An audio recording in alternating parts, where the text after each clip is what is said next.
उसको पढ़ते ही बड़ा दुख की बात, श्रद्धांजलि हो गई। हम पढ़ते ही नहीं, हम पढ़ते हैं उस चीज को जो वास्तव में कहाँ होता है। आप बढ़िया पढ़ाने बस उसका है। आप 6 महीने के बच्चे को देखो, कितने लोगों ने 6 महीने बच्चे को गोदी में खिलाया? लड़कियां थोड़ा कम चक्कर होती है, लड़के बहुत बड़े वाले को अगर सही लगे तो सही बताना, क्योंकि टाइम नहीं है नहीं करे। अगर तुम्हें सही लगे तो सही बताना। तो बच्चे बड़े खुराफाती होते हैं। ये बच्चा दूध पी रहा है, वो हटा दो, उंगली फटा दो, नेपुल को दूध पिलाते हैं उंगली फटा देंगे, क्या करे बेचारा, उंगली चुभने लगेगी। बोलो क्या चुभने लगता? कुत्तों के साथ कर डालती है उंगली। 50 पिल्ले हैं, पी रहे हैं, उनको छुड़ा उंगली फटाती है। क्यों ऐसा होता है? ऐसा क्यों होता है? क्योंकि बच्चे के अंदर मेमोरी डेवलप नहीं है। अरे बच्चा पता कि उंगली क्या है, ये क्या है, उसको जो मिला वो। इसीलिए कोई खिलौना खेल रहा है, पता लगा उसको छीन ले, दूसरा पकड़ा दे, उससे खेल रहा है, उसे कहाँ मतलब। इसीलिए झुंझुनिया वाला खिलौना होता है महीने 6 महीने तक, और उन्हें पकड़ा दो, उसका व्यवहार नहीं होता, उसकी लक्ष्य आता है अवस्था, लक्ष्य निर्देशित व्यवहार क्या आता है।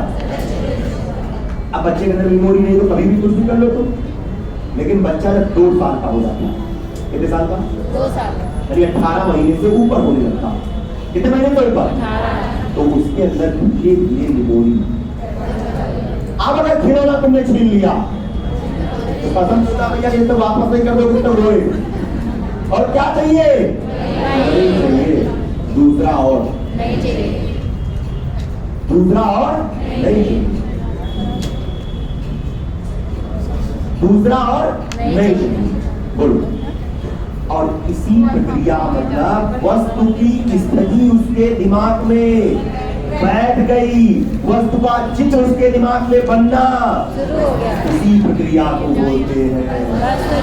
अब इसे अपने तो छू कर, टच कर, ये कर, वो कर, अरे क्या कर यार। सीधी सी बात है कि बालक के दिमाग में मेमोरी डेवलप होना शुरू हो गया है।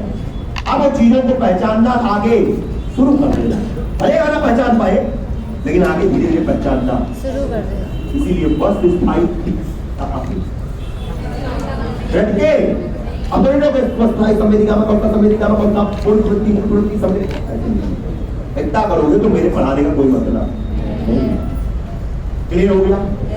किस अवस्था में स्थायी? एक और क्वेश्चन आता जिसे हम बोलते हैं, इससे बाहर अगर एक क्वेश्चन आया तो जो बौखार करूंगा, जितना हम लोग पढ़ा देंगे ना, इसके बाद 1 नंबर क्वेश्चन आएगा और पोथी नहीं लिखनी पड़ेगी तुमको। एक वर्ड आता है प्रतिवर्ती व्यवहार। क्या आता है? इंग्लिश में बोलते हैं रिफ्लेक्स एक्शन। कौन सा? Reflex action. कौन सा? अच्छा, कुछ लोगों के हम आपको करते हैं और जो लोग होते हैं, जैसे बच्चा जो होता है, छोटा बच्चा 4-5 महीने का गोदी में है, अब उसको ले जाओ तो उंगली पकड़ लेता, एकदम पहचान पकड़ा तुम्हारा धर्म, वो पहचानता नहीं है। जब 3-4 महीने बच्चा होता है ना, उसकी मांसपेशियां अपने आप क्या करती है, जैसे तुम्हारे उंगली छुई वो अपने आप बंद जाती है, अपने जैसे उंगली तो दांत नहीं काटता, अपने यानी रिएक्शन के प्रति एक्शन या एक्शन के प्रति क्योंकि इसकी मांसपेशियों पर इतना अच्छा कंट्रोल, तो इसकी मांसपेशियां तब अनैच्छिक होती है। क्या होती है? और अनैच्छिक चीजें अपने तो क्रिया के प्रति ये अवस्थाएं चलती है लगभग 6 महीने। कितने महीने? 6 महीने। लेकिन 6 महीना किस अवस्था में आए? तो प्रतिवर्ती व्यवहार। छोटा बच्चा कहाँ पकड़ लेगा बिना है? इधर भी जाता उधर छोटे छोटे बच्चे निकल जाता है। इधर में अगर बुआ से चाची 5 तो ना पड़ लेगा पूरा, आओ चलो साथ में, बहुत प्यार कर रहा है, प्यार नहीं है, वो प्रतिवर्ती, वो प्यार नहीं है, वो प्रतिवर्ती रिफ्लेक्स। उपदेश में बताया गया था न्यूटन वाली क्रिया, लेकिन वो अलग है। हर जगह न्यूटन मत लगा लेंगे, वरना कहीं कहीं न्यूटन की जगह कुछ और मिल जाएगा। यानी प्यार दे प्यार ही, और लोग न्यूटन की गति वहीं लगा सकते हैं, इधर से प्यार दे सैंडल। तो ये वाला काम ना करें, साइंस वाले सब पढ़ा चले जाए, इसलिए मैं तुम हो जाओ भावनाओं में। चलिए आगे बढ़ते। एक पॉइंट और आता बहुत प्यारा सा, उसे बोलते हैं हम सब विलंबित क्या अनुकरण। क्या बोलते बेटा? विलंबित अनुकरण। अब सुनो, अनुकरण तो थोड़ा साइकोलॉजी में थोड़ा खेल देता है, दिल तोड़ देता है। अनुकरण पढ़ा भी, आप विलंबित पढ़ेंगे, क्या दिक्कत है? विलंब क्या हुआ? तो बात देरी में बोल रहे हैं, रुके बाद में करेंगे। पापा दाढ़ी बना रहे, बच्चा कहेगा रुक जाओ पापा, अभी बाद में करेंगे, रुके ना बनाते रहना। वो पापा को देखता है, और जब पापा हट जाते हैं तब वो पापा कहता भी ला बना ला, उसने अपने अनुकरण में उसे शामिल किया, लेकिन व्यवहार इसी अनुकरण में क्या बोलते हैं। और हमने आपको इतना बढ़िया एग्जाम्पल बताया था, लाइव एग्जाम्पल, मजा आता समझाया। हमारे एग्जाम्पल का किसी के वास्तविक जीवन से कोई संबंध नहीं, अगर हो तो एक बात संयोग मानकर, क्योंकि अभी तो भैया ये तो टिपिकल टॉपिक चल रहे हैं, यहाँ तो टिपिकल टॉपिक चल रहा है, यहाँ तो एग्जाम्पल थोड़ा लाइव कर होंगे, लेकिन जब टॉपिक चलेगा अधिगम तो मिट जाएंगे गम, क्योंकि वहां तो सबको करा देंगे हम। अरे टॉम एंड जेरी पढ़ना पड़ेगा, टाइम का जानते बिल्ली और स्कीनर का, इसलिए टॉम एंड जेरी होते हो, वो भागता वो पकड़ता, वो भागता वो पकड़ कभी नहीं पाया, और दोनों की क्रिया बंद। भाई स्कीनर को देख लो आप, स्कीनर का चूहा आज तक कभी प्रयास करने से बंद आया नहीं आया, तो वहां एग्जाम्पल लाइव और ज्यादा मजा आएगा। यहाँ समझिए, तो विलंबित अनुकरण का मतलब समझ आ गया होगा कि बाद में क्या करना है, अनुक्रिया।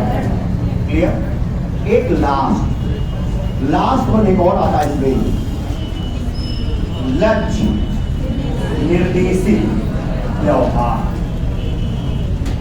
लक्ष्य निर्देशित व्यवहार, तो बच्चे का इस वक्त कोई लक्ष्य होगा क्या कि हम यही करेंगे, आज मम्मी के सामने हम लोग लाएंगे, तो है बोलो क्या 6 महीने साल भर का बच्चा ही कहेगा तो मम्मी आप तो आप लोग चढ़ाएंगे, तो इसका कोई लक्ष्य नहीं है। इसका लक्ष्य, इसका व्यवहार जो होता है उसी टारगेट को प्रेजेंट टाइम में देखकर ही होता है।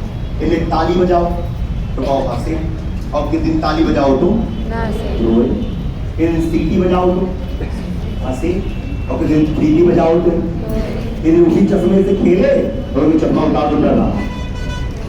इसका मतलब उसका जो रिएक्शन होता है वो लक्ष्य के अकॉर्डिंग तुरंत क्या होता है, चेंज हो जाता है। इसीलिए इस अवस्था में बोलते हैं लक्ष्य निर्देशित व्यवहार।